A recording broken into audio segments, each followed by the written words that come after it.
Welcome to Below the Line, where we talk about working in Hollywood from the crew perspective. My name is Skid. I'm a former assistant director and your host. Quiet on the set. It's season 17 of Below the Line, and for the first time ever, we're releasing 2 episodes on the same day. In the spirit of Barbenheimer, we're calling it Turtle Trek. And this episode is about Star Trek Strange New Worlds, the prequel series that just last week aired the penultimate episode of its second season on Paramount+. You can listen to these 2 releases in whatever order you want, but if you want to learn more about Star Trek's first ever musical episode, stay with us here. My guest is cinematographer Benji Bakshi. Benji, welcome to Below the Line. Thanks, Skid. Pleasure to be here. Glad to have you as well, Benji. Excited to talk about this show. A warning for listeners, today's conversation will contain spoilers. But before we get to any, let's talk about the challenge of filming a prequel to the original Star Trek. Well, we've got a prequel series shooting 57 years after the original. So you can imagine what's changed. And the main thing is the sensibility of the audience. Myself, I grew up watching reruns of Next Generation because that's just what was airing. And then I grew into watching some of the original series because I was able to see through some of what I saw as a dated aesthetic and style. And when I was able to see through that, the story and the philosophy really grabbed me. So I think that's always what's happening in every generation of viewers. And the series are there to meet the audience where they are.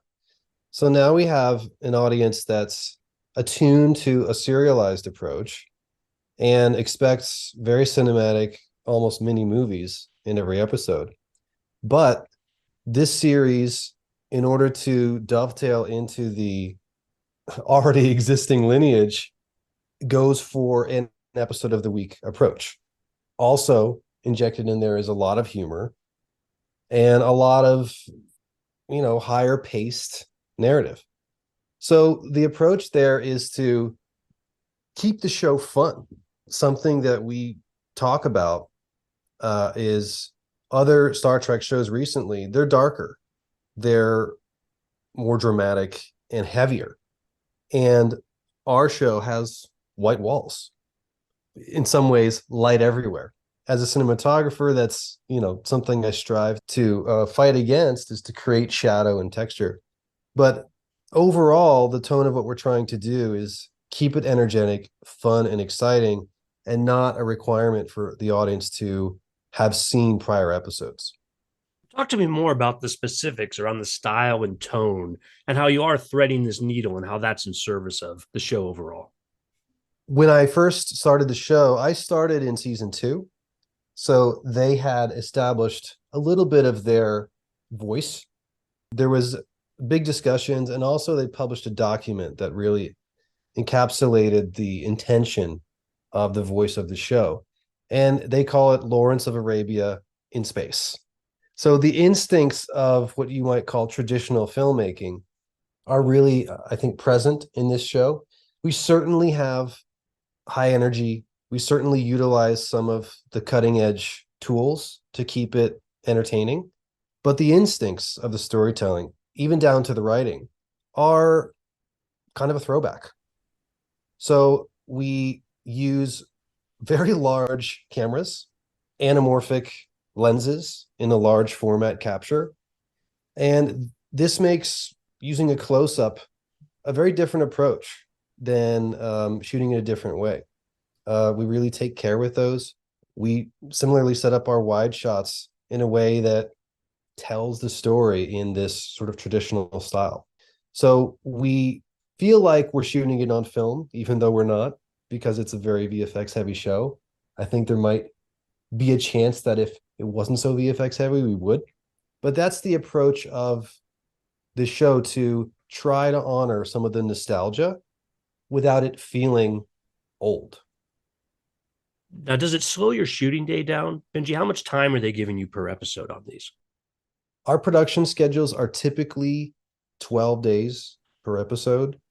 We may end up with some spillover that can be accomplished in different ways for different reasons. My understanding is the season premiere and finale may have longer schedules than that. And when I started in TV, we had basically 7 days. And we would sometimes have, or usually have, what's called a tandem day, where you're shooting at the same time as the next episode. And that would be called the eighth day. We're almost doubling that for the same screen time, relatively. So with that comes an increase in quality. I say quality not from a technical standpoint, though that probably exists too, but mainly it's from a creative and instinctual standpoint, accomplishing things that may be more difficult or giving dramatic scenes more time. And having started my career in features and going through that process for many years, I feel like there's a direct translation from amount of set time to creative result. And I used to champion the idea that all you really need is the right filmmakers in the right location with the right actors, and everything else can just build around it. And I think that's true, that you see successful independent films with those ingredients and they succeed, but maybe the scope doesn't feel as big as higher budget projects. So I think that it does hold true. And my cinematography mentor, Chris Manley, who shot many seasons of Mad Men, among other things, sort of had this motto: as the budgets get bigger, your shots get wider. Benji, what was it about Star Trek that made you want to be a part of this show? One of the joys of the format of this series is the episode of the week nature, in that every episode is essentially its own genre. And as a cinematographer, sometimes the challenge of television is the struggle of maintaining the creative instinct amidst what could be repetition. So the variety of genre was such an important thing for me, and one of the reasons that I felt this show would be a good fit. The producing director, Chris Fisher, and the season one and pilot cinematographer, who also I worked with and collaborated on season two, his name is Glenn Keenan. We had a really in-depth discussion before we all sort of decided that we should collaborate. And they noticed a lot of variety in my work from doing feature films. In general, a feature is a contained story and has an ending, and does its own thing, has its own voice, and is unique. So I loved that sensibility.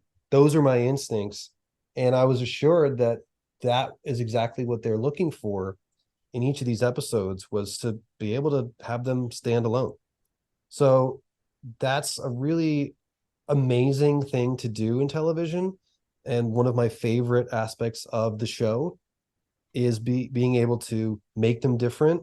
We also use the term the ship, the sets within the show are the mood board of each episode.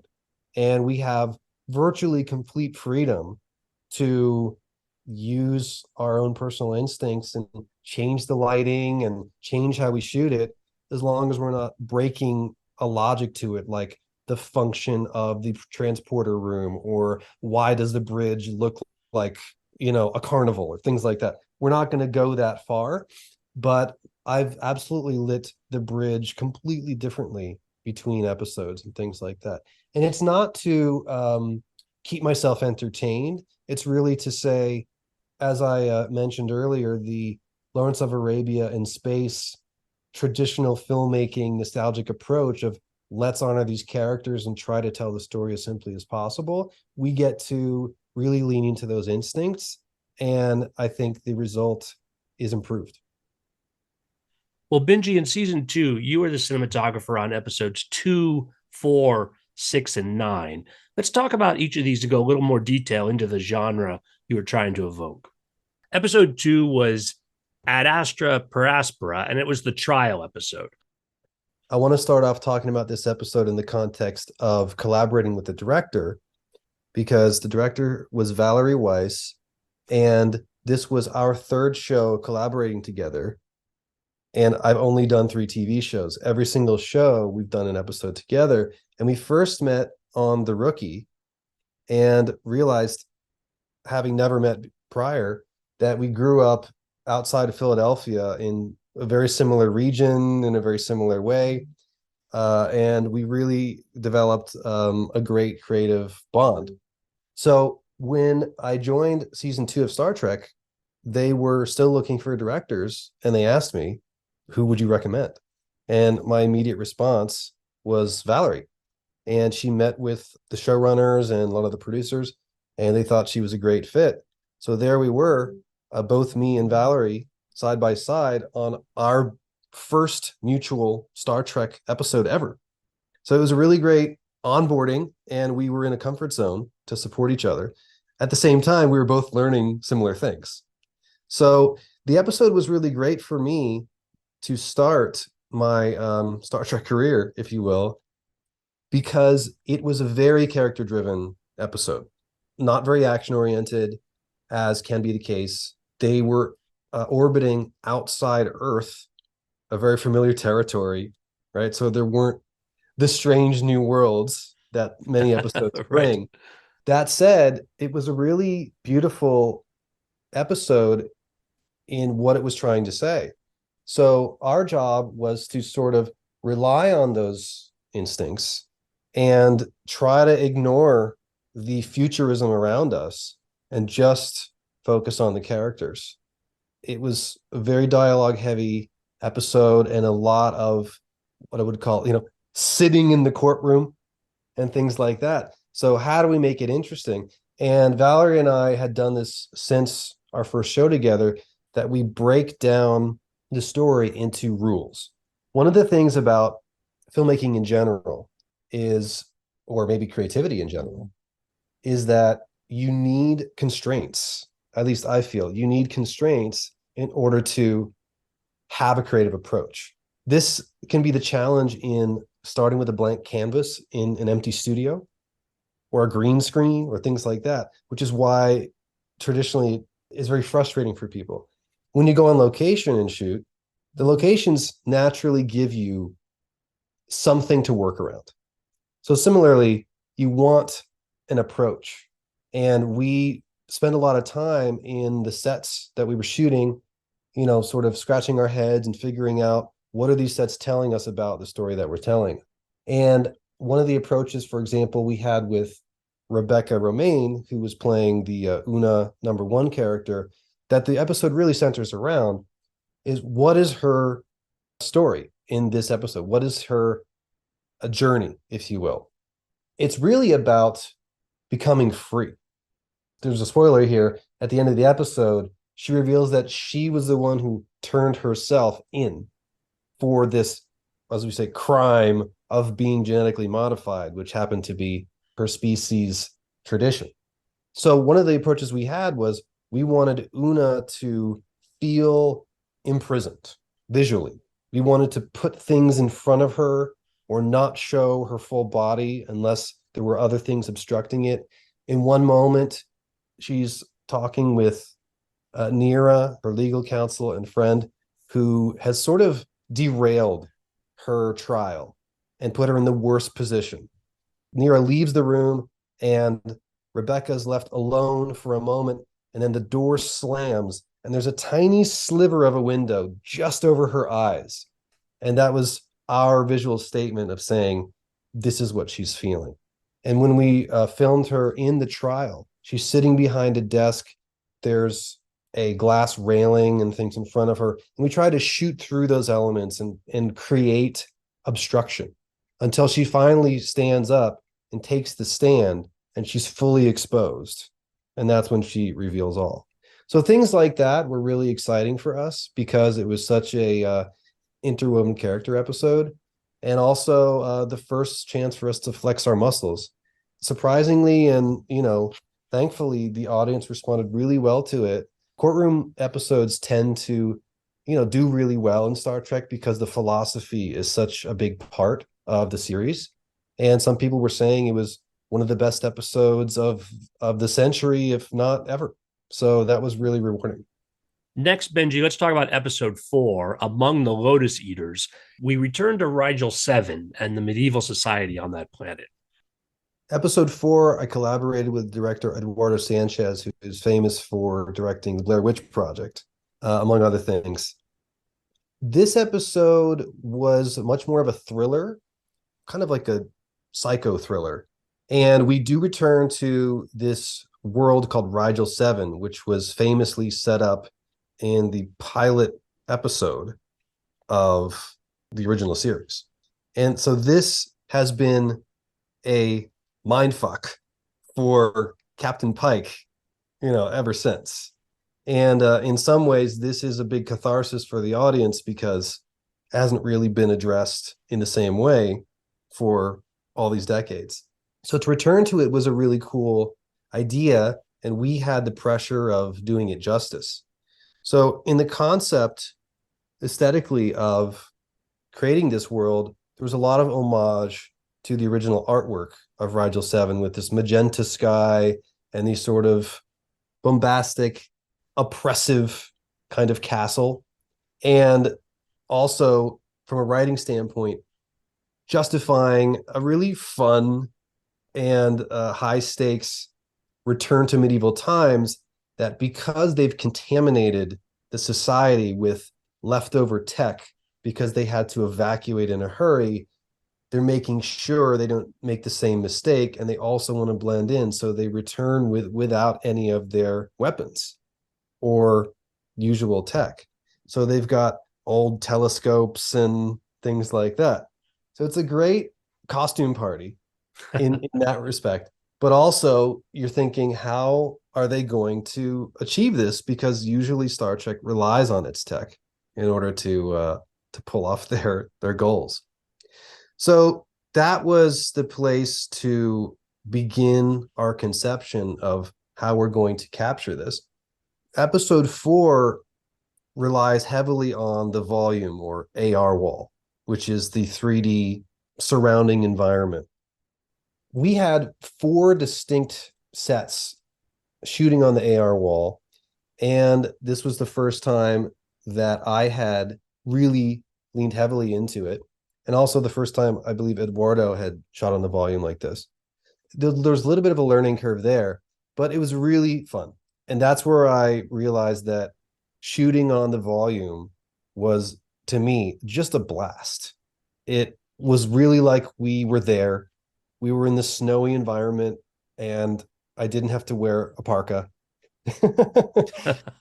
And utilizing the wall was incredible for me as a cinematographer because not only is the wall providing a beautiful background that's interactive in a 3D sense with the camera, where you move the camera, the background actually shifts with parallax and layers. It's not just a flat backdrop that you're shooting.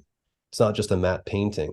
But also you can utilize the wall to create lighting itself by putting shapes and maxing out the brightness of the LED diodes themselves.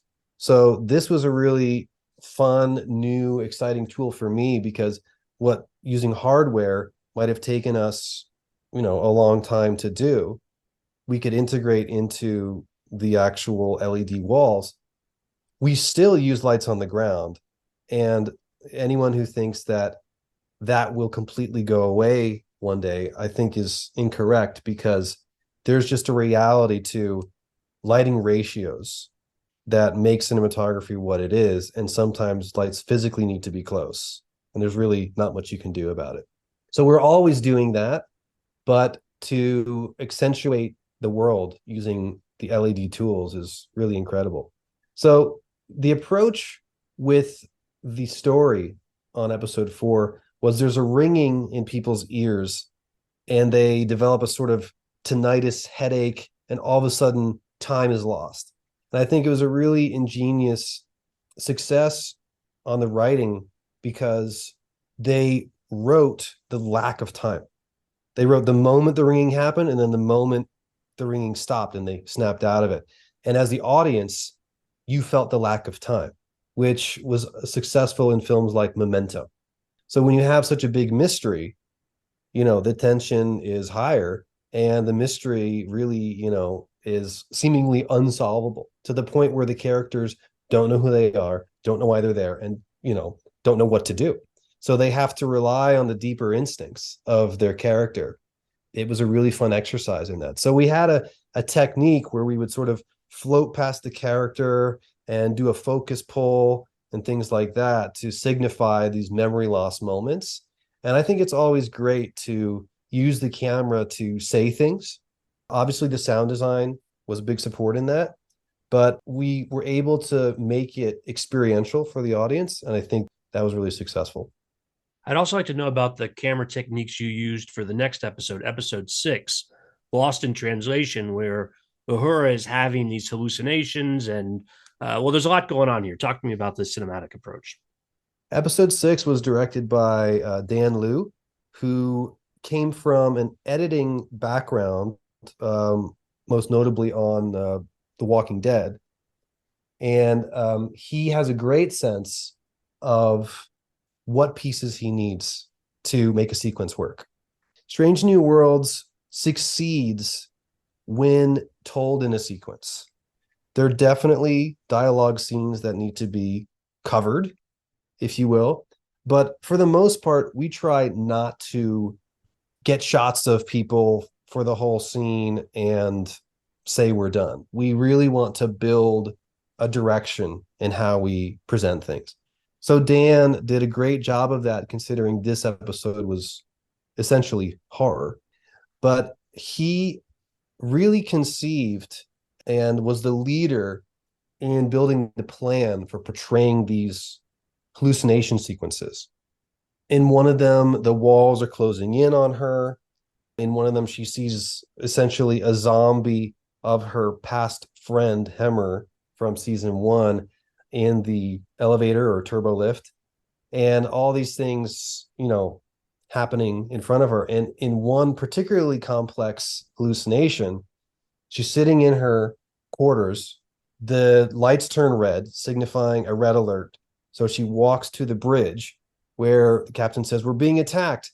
We pan over in one shot, and the view screen is cracking. And then we sort of go over to Spock, and you see wind pull him and yank him and throw him into space. And everyone is just ripped into space. And we were connecting all these moments.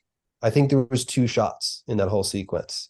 And so it was very intricate coordination with stunts and things where Spock fell out of camera, and then a stunt person who was attached to a wire then flew into camera, and Oh, the wow. camera operator was essentially hovering over a stunt mat that Ethan Peck, who plays Spock, could fall on and sort of like wipe the camera as he panned.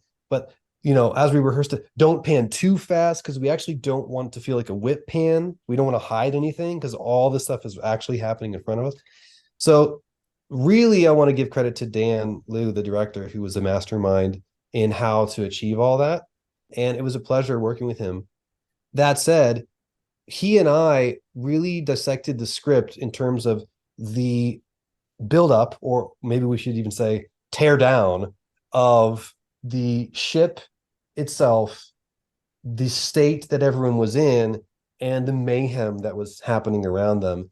Namely, things culminate with a saboteur of this fuel station coming aboard the ship, not knowing who he is, attacking everybody, trying to blow it up, and power being disengaged.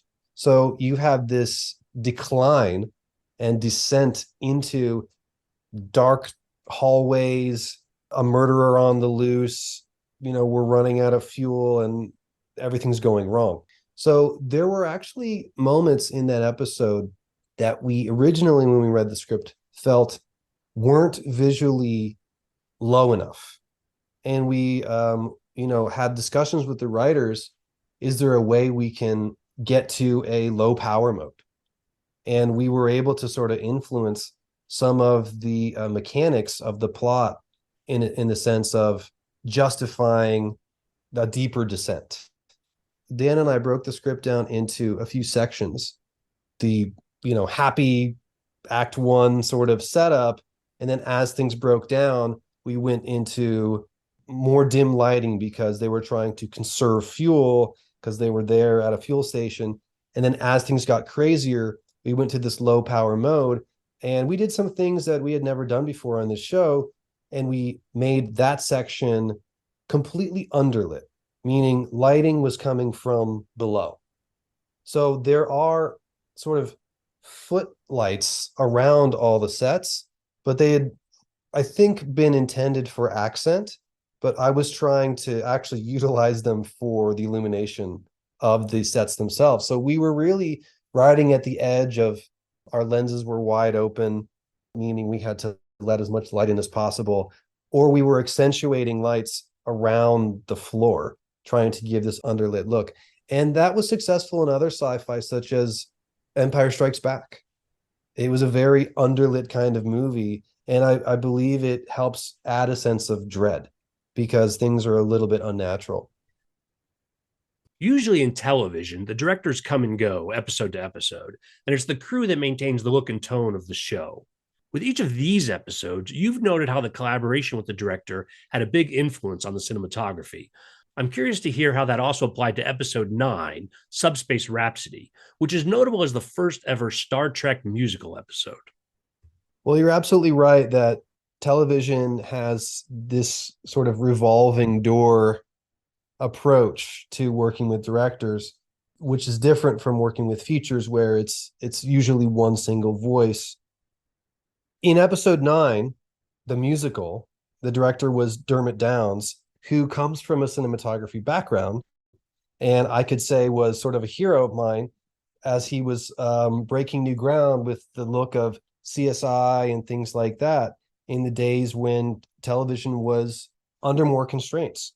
So, with that said, also Dermot and I crossed paths but didn't collaborate on a show called Prodigal Son. He did an episode, that didn't coincide with my rhythm, so we didn't work together, but we had been in the same sphere for a while. So it was really exciting to see that we were going to work together on this one. And it was definitely going to be a special one. In fact, when we started talking, Dermot mentioned that he thought it was really fun that I had shot all the movies by a filmmaker named Craig Zoller, who did movies like Bone Tomahawk and Brawl in Cell Block 99. And he had seen those and thought they were a real hoot. So he thought it was really exciting that we were going to pair up on this. So Dermot, as with the mind of a cinematographer, and he also did a lot of work on shows like Doom Patrol, things like that. He came in with a very strong plan to the tune of it basically being a shot list early on, because this musical episode is not just call it a music video. It's a plot driven episode like any other Star Trek would, but singing and dancing is the sort of scientific phenomenon of the episode. So there was a lot of discussion about, well, should we bring in 5 cameras and really shoot the heck out of all these dance numbers and singing numbers and things like that? And immediately the group consensus, and when I say group, I mean the writers, the showrunners, Akiva Goldsman and Henry Alonso Myers, producing director Chris Fisher, the consensus was no, these are not music videos. These are scenes that involve singing. And sometimes on the show, you need to use 2 or even 3 cameras at the same time for various reasons. And we found ourselves using 1 camera more than we ever had, ironically, even though these were singing and dance numbers. The specificity of pulling off, as I mentioned in other episodes, a sequence, I think was really successful in this episode. And a lot of credit to Dermot for his vision and understanding, once again, which moments he really needed. But the approach was each of these songs are extrapolated emotion. And how do we honor the feeling of that?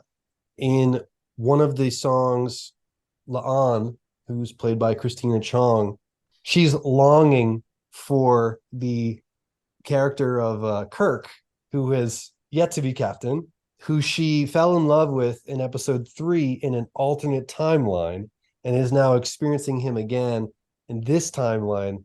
And she basically fell in love with him, but he doesn't really know that. So we've got this interplay. So she sings about it, and she walks into her quarters and is looking at herself in the mirror and sort of like divulging her inner heart, and has a flashback to them in a bedroom, what could be but isn't. And we really made the lighting expressive of the mood of each song. So hers in that song was very moody, light streaming through windows. The next song was Kirk and Una, number one, having a waltz down the hallways. This was much more high key. We have little pin spot lights in the top of these hallways that serve as sort of accents or just feel very futuristic. And we timed a cue where they sort of got a little brighter, almost like little spotlights on them. So that feeling had a lot more energy. And Dermot and I worked on some choreography with the camera, and Matt Cree, who did the Steadicam for that dance number, was following them all the way down the hallway, many times, building up a little bit of sweat. And so we tried to really capture the flow of that. And then you have numbers like Spock singing in the engineering set to Uhura about his sort of depression over his relationship with the Nurse Chapel essentially ending. We worked with the light levels in engineering to become a little darker than normal. And he walks over to the edge of this railing and is standing there all alone. It's darker, it's shadowy. He walks over to a pillar and puts his hand on the pillar and finds some dramatic light and things like that. So we really wanted these to capture the mood. And in the next song with Uhura, who's looking for the answer to all of this, there's very distinct cues in the song that sort of burst into bigger energy. And we literally just cued the engineering set to, get brighter at those moments. And so in some ways, what she's calling for emotionally, the ship is reacting to. There was a limit to how far we pushed all that. At one point, we talked about spotlights shining down on her, Chicago style or something like that. And we all just agreed that in the context of these remaining scenes, which in my opinion is the beauty of why this musical episode, I think, works well and maybe works differently than others, is there's really a justification for it. We didn't want to break the logic of how things actually work. Like, I don't think this ship would create lighting that we've never seen. We're just playing with the levels that already exist. Benji, it struck me in watching this, and tell me if this is an accurate observation or not, but even outside the musical numbers, I felt like I noticed an increase in camera movement, that even the scenes where people weren't singing helped tie together the musical numbers. Is that true? That opening scene on the bridge, I just felt like there was swooping type camera movements that I don't normally see on the show. You're right. In some ways, the entire episode was choreographed, even though there's not singing and dancing. And that was the feel of this episode. It was the way it was written, that the scenes between songs, if you will, or it's almost like the songs are scenes between other scenes, they do all need to flow together. There were scenes where there's exposition divulged and logic explained to the audience and things like that, but we wanted them to feel like the energy didn't really stop, and the headspace that all the characters were in continued, whether they were singing or whether they weren't. In one transition out of a musical number, Captain Pike just says, "Well, that happened." And then they get into discussing what it all means. But the point is, they're aware that it's happening. It could be surprising when the songs kick in. In another instance, Una, played by Rebecca Romaine, is talking to La'an about her emotions for Kirk, and they hear the music start, and she just looks up at the ceiling like, well, here we go. So the interplay between the knowledge of a song happening as a phenomenon I've never seen before, and we definitely had a lot of fun with it. But you're absolutely right that the camera work was attempting to carry on the energy, even though there wasn't rhythm. Would it also be true, Benji, on set that, again, knowing that a lot of these songs are going to be re-recorded in post with the actors, does it simplify at all camera movements where you're not maybe as focused on our sound partners as you might normally be and what they need to get on set? The songs, they were a little more free in that regard. And we were thinking entirely visually, because even from a performance standpoint, you don't have to worry about people flubbing lines. That said, and interestingly, with the concept of this musical, these are words expressed as scene dialogue, even if they're predetermined and re-recorded. So the expressions and the performances were things that we would hone and keep shooting to refine, just like any other scene. So it was just a really interesting experience for everybody.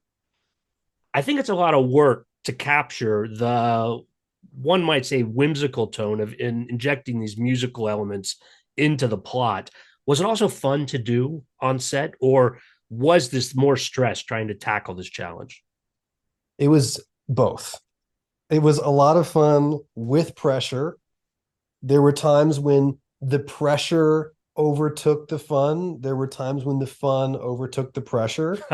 And I think that is, if not the one of the biggest reasons I ever wanted to be in this business, was because the live nature of the creative process is infectious and unique every time you do it. And every single person involved gets their input into the end result. We have a really terrific crew who, a lot of which have worked on other Star Trek shows, and many are lifelong Star Trek fans and are just absolutely thrilled to be there. And they understand exactly what's being portrayed in these scenes. They understand the connections to other series and where the characters have grown from and what it all means. And we all get to really watch what we're doing on set as an audience and judge it appropriately. I feel like that is why the show has been successful in resonating with Star Trek audiences, and branching out in finding a new audience as well. When you're watching some of your favorite characters burst out into song, and you're doing special shots featuring them, and then it's okay, great, now on to the next one. Now you're going to come over here and hold his hand and jump into the air. It's okay, are we ready for we have to get it all done. But what you're doing, especially when you're, get to the point of rolling camera and getting the take, it's a big hoot, and everybody's laughing and sort of high-fiving behind the scenes, and that's the magic of it. But certainly time is never your friend on a film set, and I'm sure you know that as much as anybody. Indeed. Well, I know audiences are talking about this episode 9 as well. Next week is the season 2 finale, and we're not going to say anything about that. But beyond this series and this season, Benji, what can you tell us about the future of Star Trek, the franchise? Well, I was in Toronto prepping season 3, and we got it to the point of being pretty much ready to shoot, and we didn't shoot. So we're on hold, waiting for the word to return and get it done. The time it takes from shooting to actual airing is roughly a year, which is on the longer side.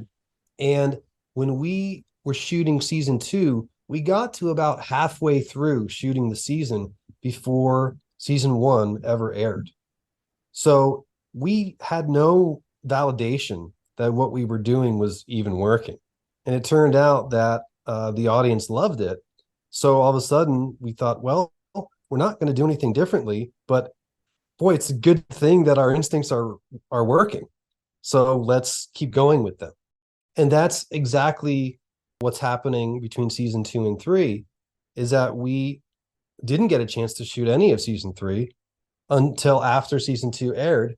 And season 2 was so different than season 1 in the sense of pushing the boundaries and going for some of these more obscure concepts. And we didn't know what the audience would think. We didn't know if we were going to break Star Trek by doing things that had never been done, like the musical, or making each episode so distinct. But it turns out that once again, the audience was really into it. We've been getting really great response. So what I can say about season 3 is that we're going to keep pushing the boundaries and keep using those same instincts. And also a sort of validating factor is that Star Trek Picard and Discovery, the two other live action Star Trek shows, are coming to an end, leaving Strange New Worlds as the only live action Star Trek show on the air at the moment. So that shows that we are what Paramount is putting all their energy into. And we think that's a result of how well it's doing with the audience. So hopefully everyone keeps going along for the ride, season 3. I'm along for the ride. I wish you luck with this show, Benji, and good luck. Obviously, we're hoping everybody gets back to work soon, but then we'll see more of this on the other side. On that note, we're going to call it a wrap. Benji, great having you here. Absolutely. Thanks for having me. It was a lot of fun. Listeners, I always appreciate your feedback. You'll find my contact info on our website, belowtheline1word.biz. That's B-I-Z. You'll also find past episodes and links to all of our social media, so check it out. Closing credits, thanks to Curtis Five for our music, John Wan for our logo, and to all of our listeners, I appreciate you. Please rate us wherever you get your podcasts and tell your friends. As I mentioned at the start of the show, Below the Line released 2 new episodes today. You too can join us for Turtle Trek. And if you listen to this episode first, please also check out my conversation with a couple of the animators behind Teenage Mutant Ninja Turtles Mutant Mayhem, which just opened in theaters this week. Thanks again from Below the Line. Now, how rare is that to use the large cameras in modern filming? I think a lot of people are using large format capture. It's one of the recent advances. There was a time, especially during the film to digital transition, where resolution was an issue. Also, image latitude, exposure latitude was something that was in the process of being developed for 10, 20 years. And now is at the point where latitude, exposure latitude is so wide, meaning you can capture detail in the shadows and detail in the highlights, that it feels like it's a choice of how much latitude you even want. I think some filmmakers may reduce that latitude to give more contrast and things like that. So the large format capture is another advance that gives the feeling of, I'm just going to use a silly word, bigness. Okay. Using a physically bigger Right. lens to give the field of view of what would have been a smaller lens on smaller digital capture or even a 35 millimeter size. And there's an optical phenomena to that isn't replicable another way.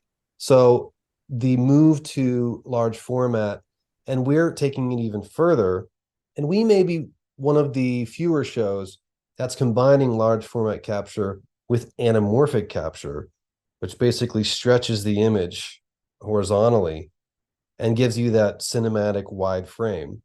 So we're using sort of doubling down on the image size to go for that, nostalgic cinematic feel.